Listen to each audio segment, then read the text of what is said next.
روزہ اتنا بڑا عمل ہے، انسان کو نفع دینے والا، مسلمان کو فائدہ پہنچانے والا، کہ اس جیسا دوسرا کوئی عمل یہ حدیث میں حضور علیہ السلام نے بیان کی۔ اب روزہ اتنی بڑی سعادت ہے، اور کرنا کیا ہے؟ اللہ کے حکم سے کھانا پینا۔ جس وقت اس نے کھانے سے روک دیا اس وقت رک جانا ہے، جس وقت اجازت دی ہے اس وقت کھا لینا ہے، لیکن نفع اتنا ہوگا کہ حضور فرماتے ہیں اس جیسا دوسرا عمل ہی کوئی نہیں۔ اتنا فائدہ مند کام ہے۔ روزے بڑی غنیمت ہے۔ رمضان المبارک کا مہینہ بڑی سعادت ہے۔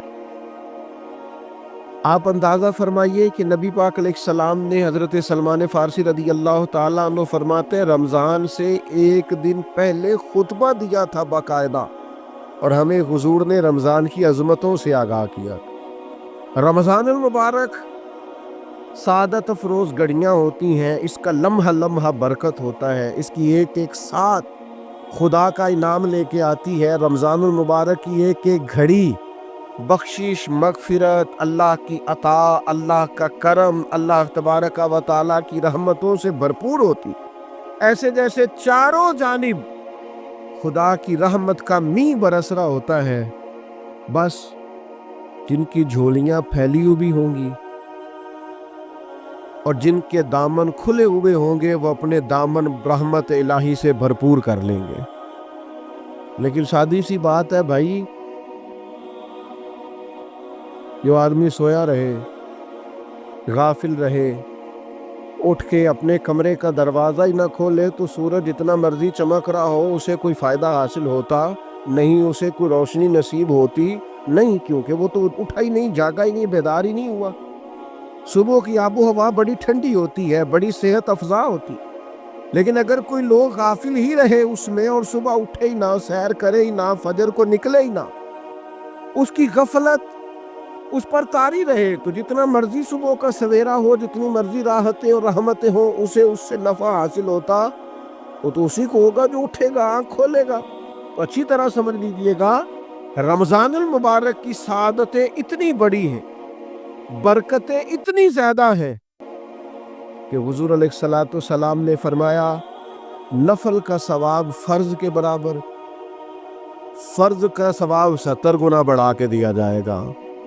لیکن اگر کوئی غافل کا غافل ہی رہا، اس بیچارے کا موبائل رمضان میں بھی بند نہیں ہوا، لا یعنی بے مقصد بے معنی چیزیں، لغویات اور عبث چیزوں میں اس نے رمضان بھی گزار دیا، تو سعادتیں تو برس رہی تھیں، سورج تو نور کا چمک رہا تھا، روشنی تو پھیل گئی، سعادت افروز گھڑیاں تو آ چکی تھی، پر اس نے اپنی آنکھوں ہی نہیں کھولا، غافل کا غافل رہا۔ تو اسے کچھ میسر آ سکتا، کچھ غفلت دور کرنی پڑے۔ اب دیکھیے ہمارے یہاں محفل ہوتی ہے، لوگ گلیاں سجانی شروع کرتے ہیں 1 یا 2 دن پہلے۔ کسی گھر میں شادی ہوتی ہے تو لوگ گھر کا آنگن، صحن، چھت اور سامنے والی دیوار سجانا شروع کرتے ہیں 2-3 دن پہلے، اس سے زیادہ نہیں۔ بڑی خاص بھی کوئی محفل ہو تو 1-8 دن پہلے لائٹنگ لوگ کرتے ہیں کہ پتہ چلے یہاں ذکر رسالت مآب صلی اللہ تعالی علیہ وسلم کیا جائے گا، اور یہاں حضور کے تذکار کیے جائیں گے۔ 2-4 دن پہلے اگر کہیں لائٹنگ ہو جائے تو لوگ کہتے ہیں یار کوئی کمال ہی بات ہے کہ اتنے دن پہلے یہاں اتنی روشنیاں نظر آ رہی ہیں، کوئی انفرادی کام ہے، اس پر نظر جاتی ہے۔ آپ ذرا رمضان کی شان تو دیکھیں، حضور فرماتے ہیں سارا سال جنت سجائی جاتی ہے، کس لیے؟ حضور فرماتے ہیں رمضان المبارک کے لیے، سارا سال جنت سجا دی جاتی، اس کو تیار کیا جاتا ہے رمضان کی سعادت افروز گھڑیوں کے لیے، ان مقدس ایام کے لیے جو لے کر رمضان سایہ فگن ہوتا ہے، اس کے لیے پورا سال جنت کو سجایا جاتا ہے، تزئین و آرائش کی جاتی ہے، اور رمضان آتا ہے تو کریم کے کریمانہ فیصلے ہونے شروع ہو جاتے ہیں۔ کریمانہ فیصلے، ایک کریمانہ فیصلہ ہوتا ہے کہ دوزخ کے دروازے بند کر دو اور جنت کے سارے ہی دروازے کھول دو، اس کو راستہ کیا گیا ہے۔ پھر آپ کو پتہ ہے ایک انوکھی بات بھی آپ سے کرنی ہے. قانون نافذ کرنے والے اداروں کو نا مجرموں کا پتہ ہوتا ہے. ان کو پتہ ہوتا ہے کس جگہ کچھ فسادی لوگ ہیں. وہ دیکھتے ہیں نا ملک میں کوئی خاص مہمان آ رہا ہے جو ملک کے لیے فائدہ مند ہے اور وطن کے لوگ اور وطن کو اس سے فائدہ ہوگا, استفادہ کریں گے لوگ اس کے آنے سے. تو کیا کرتے ہیں, ان فسادیوں کو پہلے بند کر دیتے ہیں. کہتے ہیں ایسا نہ ہو کہ یہ آ کے کوئی خرابی کرے, وہ منع کر دیتے ہیں. تو یاد رکھ لے, سمجھ لے, حضور فرماتے ہیں شیطان کو بھی قید کر دیا جاتا ہے. رمضان آنے والا ہے تو اللہ شیطان کو قید کر دیتا ہے, جکڑ دیتا ہے. فرمایا رمضان آ رہا ہے اور میرے بندوں نے اپنی بخشش کرانی ہے, انہوں نے میری عبادت کرنی ہے, انہوں نے روزے رکھنے ہیں, انہوں نے آ کر کے اللہ کے حضور معافیاں مانگنی ہے. اور رمضان کی ہر رات میں 70,000 یا بلا مثال و بلا تشبیہ اللہ جانے کتنے بے حساب لوگوں کی رب نے بخشش کرنی ہے. تو یہ شیطان بڑا مکار ہے, یہ کھلا ہوا دشمن ہے, کوئی خرابی نہ کر دے لہذا پہلے اسے باندھ دو. خرابی نہ کرے کسی قسم کی, اسے باندھ دیا جاتا ہے. مہمان بھی آ گیا, خرابی کرنے والا بھی باندھ دیا, لیکن اگر فائدہ لینے والے پھر بھی فائدہ نہ لے تو پھر ان سے کہا جائے گا کہ تمہارے پاس اب کوئی بہانہ بچا نہیں ہے, اب تمہارے پاس کوئی کسی قسم کا عذر باقی نہیں ہے. اب تو یہ تھا کہ تمہیں بخشش کرانا چاہیے تھی, استغفار پڑھنا چاہیے تھی, دعائیں کرنا چاہیے تھی, قرآن مجید کی تلاوت کو کثرت سے کرنا چاہیے تھا. لیکن چونکہ اب تم یہ بھی نہیں کہہ سکتے کہ مجھے شیطان نے گمراہ کر دیا, وہ تو باندھ دیا گیا ہے. اب تو فسادی کو ویسے ہی کنٹرول کر دیا گیا ہے. اب بھی تم اگر سوئے رہے, اب بھی اگر تم نے غفلت کی, اب بھی چھوٹے موٹے بہانے کر کے تراویحیں چھوڑتے رہے, اب بھی ذرا سی سستیاں کر کے ادھر ادھر نکلتے رہے, اس کا مطلب یہ ہے کہ پھر تم استفادہ کر سکے, تم نے سستی کا مظاہرہ کیا, تم نے اور اب دیکھیں جب اتنے بندوبست کیے تمہارے لیے, ثواب بھی بڑھا دیا, اجر بھی بڑھا دیا, تمہارے لیے جو فساد پیدا کرنے والا شیطان تھا وہ بھی قید. لیکن اگر تم پھر بھی عمل نہ کرو, پھر بھی مسجد نہ ہو, تو پھر حدیث پاک سن لے. اس طرز کی شاید یہ منفرد حدیث ہے کتب احادیث, اور تقریباً تمام کتب احادیث میں موجود ہے. حضور علیہ السلام نے نا صحابہ سے فرمایا سارے مسجد میں جمع ہو جاؤ میرے ممبر کے پاس. لوگ جمع ہو گئے. اللہ کے حبیب علیہ السلام نے ایک قدم ممبر کی سیڑھی پہ رکھا, فرمایا آمین. پھر دوسری سیڑھی پہ قدم رکھا تو فرمایا آمین. پھر تیسری پہ قدم رکھا تو فرمایا آمین. تو صحابہ کو بڑا تجسس ہوا. انہوں نے بعد میں عرض کی یا رسول اللہ صلی اللہ تعالی علیہ وسلم کرم فرمائے, بندہ نوازی کرے, ہماری رعایت کر دے, یہ کیا معاملہ تھا؟ تو حضور فرمانے لگے میرے پاس حضرت جبریل امین حاضر ہوئے. یہ رحمت للعالمین نبی کی بات سنا رہا ہوں. حضور کریم ہے. کریم فرماتے ہیں کہ حضرت جبریل آئے اور میں نے ابھی ممبر کی پہلی سیڑھی پر قدم رکھا تھا تو انہوں نے عرض کی یا رسول اللہ صلی اللہ تعالی علیہ وسلم ہلاک ہو جائے وہ شخص جو آپ کا نام سنے اور آپ پر درود و سلام نہ پڑھے. تو میں نے کہا آمین. پھر حضرت جبریل عرض گزار ہوئے یا رسول اللہ صلی اللہ تعالی علیہ وسلم وہ ہلاک ہو جائے جس نے بڑھاپے میں والدین کو پایا اور ان کی خدمت کر کے بخشش نہ حاصل کر سکا. میں نے کہا آمین. پر کریم فرمانے لگے پھر حضرت جبریل نے عرض کی یا رسول اللہ ہلاک ہو جائے وہ شخص جس کو زندگی میں رمضان ملا, جس کو اس ماہ نور و سرور شہر رمضان الذی انزل فیہ القرآن, رمضان کا وہ مہینہ جس میں ہم نے قرآن نازل کیا, جس کو ماہ مبارک, ماہ نور و سرور, ماہ طیب, ماہ مبارک رمضان ملا, پھر وہ اپنی بخشش نہ کرا سکا, وہ ہلاک ہو جائے. تو حضور فرماتے میں نے بھی کہا آمین. اللہ تعالی ہم سب کو محفوظ فرمائے۔ میں عرض کر چکا ہوں کہ جب ثواب بھی بڑھا دیا گیا اور جب طاقت بھی بڑھا دی گئی عبادت کی اور جب برکتیں بھی زیادہ ہو گئیں، نعمتیں بھی زیادہ ہو گئیں، رکاوٹ ڈالنے والا، رخنا ڈالنے والا شیطان بھی قید کر دیا گیا، تو اب بھی کوئی شخص اگر توجہ ہی نہ کرے، رجوع ہی نہ کرے، تو پھر اس کے لیے یہ حکم آیا کہ وہ ہلاک ہو جائے، پھر وہ برباد ہو جائے۔ جب اتنی سعادتیں موجود ہیں، اتنے بندوبست کیے گئے ہیں، جنت کو سجایا گیا ہے، رمضان شریف میں 2-4 کام ضرور کرنے۔ ایک تو روزہ رکھنا ہے۔ کچھ ہمارے پنجابی بہانے بھی ہیں، پنجابی بہانے، میں جی مزدوری کرنی ہوندی ہے، میں پھر روزہ تو نہیں نہ رکھوں گا۔ اللہ نے نہیں سی پتا کہ مزدوری کرنی ہے، تو اللہ نے کیوں فرض کیا روزہ؟ ہلکے سے لوگ بیمار ہوتے ہیں، بالکل معمولی سے، کوئی ایسا عذر نہیں، روزہ چھوڑ دیتے ہیں۔ ذرا سی باتیں لے کر لوگ، آپ یقین کریں، اہمیت کو نہیں سمجھتے، اور بعض صرف سست ہیں، غافل ہیں، منہ پھیرے ہوئے۔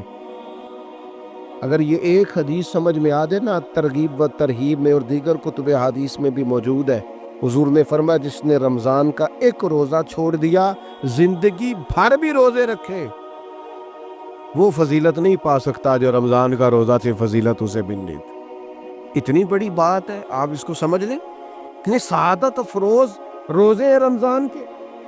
تو کوشش کریں، اپنے آپ کو مینج کریں، مینٹین کریں چیزوں کو، اپنی صحت کا خیال کریں۔ میں تو دوستوں سے کہا کرتا ہوں، رمضان سے پہلے جو ایام ہے، پہلے سے بڑھ کر اپنی طبیعت کا خیال رکھیں، تاکہ رمضان میں کوئی کسی قسم کی طبیعت میں بھی کمزوری پیدا نہ ہو، اور صحیح صحت مندی کے ساتھ انسان رمضان شریف کے روزے گزار سکے۔ دوسری بات ہے، رمضان میں خوب قرآن مجید پڑھنا۔ شہر رمضان الذی انزل فیہ القرآن، رمضان ہی کا تو وہ مہینہ ہے جس میں قرآن نازل کیا گیا۔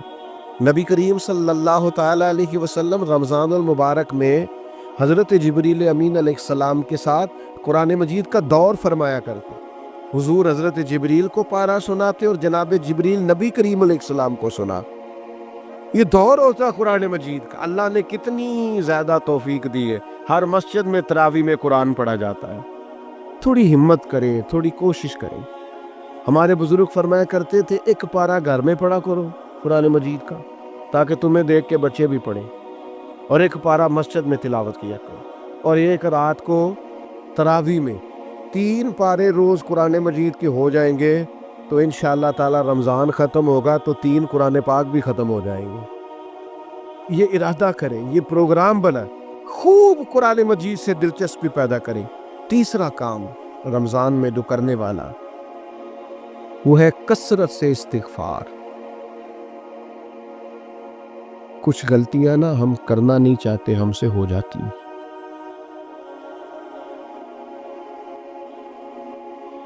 کچھ غلطیاں ایسی ہیں جو ہم بڑی بڑی کر چکے ہیں، لیکن ہمیں یاد ہی نہیں، بھول گئے۔ کچھ خطائیں ہم سے ایسی سرزد ہوتی ہیں جو لاشعوری میں ہو جاتی، ہمیں سمجھ نہیں ہوتی کہ یہ خطا ہے اور اتنی بڑی ہے۔ کسی شخص کو بعض اوقات کوئی ایسی بات کہہ دیتے ہیں کہ ہماری نظر میں وہ بات معمولی ہوتی ہے، پر وہ بیچارہ ساری رات سو نہیں سکتا۔ رمضان کا مہینہ ہے اپنے رب سے معافی مانگنے کا مہینہ، اس سے توفیق مانگنے کا مہینہ، اس کے حضور حاضر ہونے کا مہینہ۔ میں آپ کی خدمت میں عرض کروں، حضرت عائشہ صدیقہ فرماتی ہیں، نبی پاک نے فرمایا صلی اللہ تعالی علیہ وسلم، جس سے اللہ نے قیامت والے دن حساب پوچھ لیا نا، اس کے لیے مشکل ہو جائے۔ حساب بھائی یسیرہ یہ ہے کہ وہ مہربانی فرمائے، اور فیصلہ جب کرے تو کرے ہی درگزر والا، فرمائے جا تجھے معاف کی۔ رمضان کا خاص مہینہ ہے، سحری میں بھی دعا قبول ہوتی ہے، افطار میں بھی دعا قبول ہوتی ہے، صبح سے لے کے افطاری تک بندہ ہر وقت عبادت میں ہوتا ہے۔ تراویح کے بعد بھی دعائیں مانگے تو وقت قبولیت کا ہے۔ میرے بھائیوں، رمضان کی راتیں بھی قبولیت کی، آخری طاق راتوں کی شان قبولیت کی، لیلۃ القدر قبولیت کی۔ اس دفعہ جھک نہ جائیں اس کی بارگاہ میں سجدے میں، رو رو کے معافی مانگ نہ لیں اس سے۔ ہم برے نہیں ہیں، چاہتے نہیں ہیں، پر ہمارے وجود سے کچھ غلطیاں ہو جاتی، ہمارے سینوں میں کچھ پچھتاوے ہیں، کچھ من میں باتیں۔ اس دفعہ اس کے حضور عرض نہ کریں کہ کچھ کمیاں رہ گئی ہیں، دل نہیں کرتا تھا ایسا ہو، پر انجان تھے،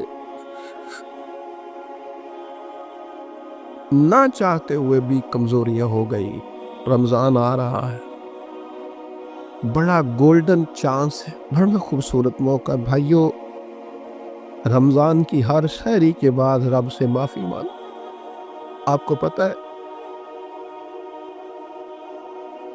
اتنی بڑی امت مسلمہ، لیکن ہر گلی میں کمزور ہے، ہر جگہ رسوائیاں ہمارے ساتھ چمٹی ہوئی ہیں۔ ہم چاہ کے بھی اپنے بھائیوں کی مدد نہیں کر سکتے۔ میرے پاس ایسے جوان آتے ہیں جو کہتے ہیں ہمیں بتائیں نا ہم فلسطین کے لیے کیا کر سکتے، ہمیں بتائیں نا۔ یہ ہماری بے بسی، یہ ہماری غلطیوں کا نتیجہ ہے۔ تو خوب استغفار کریں، اپنی کوتاہیوں کی معافی مانگیں۔ رمضان کی ہر صبح میں، ہر شام میں، ہر دن میں، ہر رات مصلی بچھا بچھا کے عرض گزار ہوں کہ مالک تو ہمیں معاف فرما۔ اور میں آپ سے ایک اور بات بھی عرض کروں، شیخ ابو الحسن کو میں پڑھ رہا تھا، روتے جا رہے تھے، روتے ہی جا رہے تھے، روتے ہی جا رہے تھے۔ ایک شام ان کے کچھ لوگوں نے ان سے کہا کہ حضور اس قدر زیادہ آہوزاری؟ تو فرمانے لگے میری بس اتنی خواہش ہے کہ جب میں اپنے رب سے ملوں نا تو میرا رب مجھے ناراض نہ ہو۔ تو میں ہر وقت اس لیے تڑپتا ہوں کہ میرے اندر جو کوتاہیاں مجھ سے ہو گئی ہیں، میرا مالک وہ مجھے معاف کر دے۔ ہم نے کوشش کی ہے زندگی میں ماں باپ کی خدمت کرنے کی، لیکن نہیں، ہم سے ان کے حق ادا نہیں ہو سکے۔ کوشش کی ہے بہن بھائیوں پر توجہ دینے کی، لیکن حق ادا نہیں ہو سکے۔ چاہیے تھا اولاد کی تربیت بڑی شاندار کرتے، لیکن سہولتیں کچھ زیادہ دے بیٹھے، لاڈ پیار کچھ زیادہ کر سکے، ان کی تربیت کا بھی صحیح حق ادا۔ اللہ نے عزتیں زیادہ دی تھی، جواب میں ہماری خدمتیں تھوڑی۔ ہم اپنے رب کی بارگاہ کی حاضریوں کے بھی حق ادا نہیں کر سکے۔ اس نے ہمیں نوازا زیادہ ہے، ہمارا شکر کم ہے۔ ہم اس کا حق ادا کرنے کا کام یہ ہے میرے بھائیوں کہ رمضان میں خوب استغفار کریں۔ ہم سے جو کمیاں رہ گئی ہیں اس پورے ماہ مبارک میں، اپنے مالک سے عرض کریں کہ مالک اس ماہ مبارک میں جنہیں تو معاف کرنے والا ہے ان میں ہمارے بھی نام شامل فرما، ہمارے بھی نام شامل فرما۔ اور بھی عرض کرنی ہے، ان کے لیے بھی دعائیں کرنی ہے رمضان میں جو ہم سے بچھڑ گئے، جو مٹی تلے جا کے آرام فرما ہو گئے۔ یہ رمضان مبارک چونکہ بخشش مانگنے کا مہینہ ہے، اللہ کے حضور معافی مانگے ان کے لیے بھی، ہمارے اپنوں کے لیے، ماں باپ کے لیے، عزیز و اقربا کے لیے، کہ اللہ کریم ان کی قبروں کو بھی ٹھنڈا کرے، ان کے حال پہ بھی رحمت کی نظر کرے، ان کے لیے بھی مالک ثانیہ کرے۔ خوب دعائیں مانگے رمضان میں، خوب دعا